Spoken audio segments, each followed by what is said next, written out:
Joining us live is Republican Senator Lindsey Graham. Nice to see you, Senator. How you doing? I'm doing well. Now, this is just the spending part that just came out, and can I tell you, I tried reading it. We shouldn't be laughing about it. Right. It is absolutely incomprehensible. It's embarrassing, really. We're spending $800 billion at 1.1 trillion with interest in about 2 weeks. And I haven't seen the bill yet because it's not ready to be looked at. And here it is at 10 o'clock at night, and we're going to vote tomorrow at 7. This is not the change that we should all hope for. All right, I just grabbed a sample page because I want the American people to see this. If the American people actually went and downloaded this bill from the computer, everyone would get on the phone and start calling senators. I don't know if this. We need a stimulus, don't but we need. Call other people. But listen, listen to this. The sense of Congress, Section 288, which is one of my favorite. It's the sense of Congress that the Secretaries of Labor, Commerce, and Agriculture should apply the provisions of Chapter 2 relating to adjustment assistance for workers, Chapter 3 relating to adjustment assistance for firms, Chapter 4 relating to adjustment assistance for communities, and Chapter 6 relating to adjustment assistance for farmers, respectively, with the utmost regard for the interests of workers, firms, communities, and farmers petitioning for benefits under such chapters. What? I don't know any of this stuff. Let me tell you what I think that means. Trade Adjustment Authority is a program to help people who have lost their job because of global competition.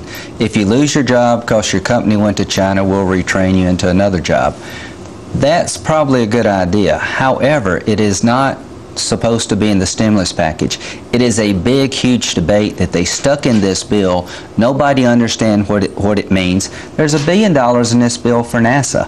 What are we going to do, send employed people into space? There's $8 billion for the National Institute of Health. What does that do to create a job? But that's a whole nother issue. My complaint is that this bill is so poorly drafted. The American people should be able to pick this up and understand it. Well, and that's step one. Step number two, you are going to vote on it. Yeah. And you haven't seen it. How about reversing that? I got to vote on it. Shouldn't I get to see it? You see it, yeah. You should get to see it, but it also should be comprehensive. You should be able to understand it. What's in this bill? Well, there's $800 billion and get into the economy in the next 18 months. There's $50 million for the National Endowment for the Arts. There's a railroad, a high-speed rail from Los Angeles to Las Vegas. All right, let's stop there. What's that got to do? I'll tell you what it's got to do with the global economy or America. But see, you and I we're even looking at it a little differently. Is that I hear that, and I know how that got in. Yes, that Senator Reid put that in, because it's Las Vegas. And the rest of us are thinking, you have this bill, it's incomprehensible. Nobody's seen it. Everybody's going to vote on it. We've got Senator Reid's train in there, which may be a good idea, but it looks like the fix is in. You know, the approval rating of Congress is in the teens, like 15 or 17. You're lucky. I didn't know it was that high. Who the heck are they, and what do they like? The 15%. You know, the sexually transmitted disease program for $400 million, they put it back in.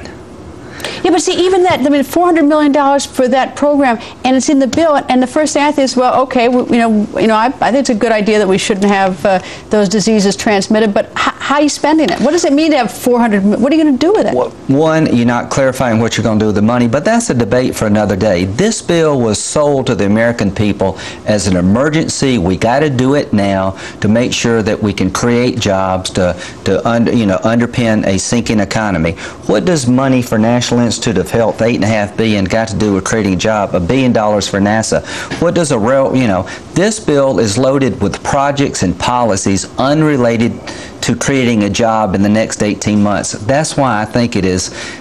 I'm embarrassed. I'm embarrassed to be in a Congress that would indebt the nation this much and do so little to create a job. This has been a spend fest, not a job creation bill. I wouldn't in a million years, if I were in Congress, vote on this because it's incomprehensible, and I couldn't read it and really study it and learn a decision by tomorrow night. And that's a fraud to vote on. It's everything that we were hoping to change. It started in the House, not by economists drafting this bill to create jobs, but by Nancy Pelosi and her friends in the House who said, we won, we write the bill.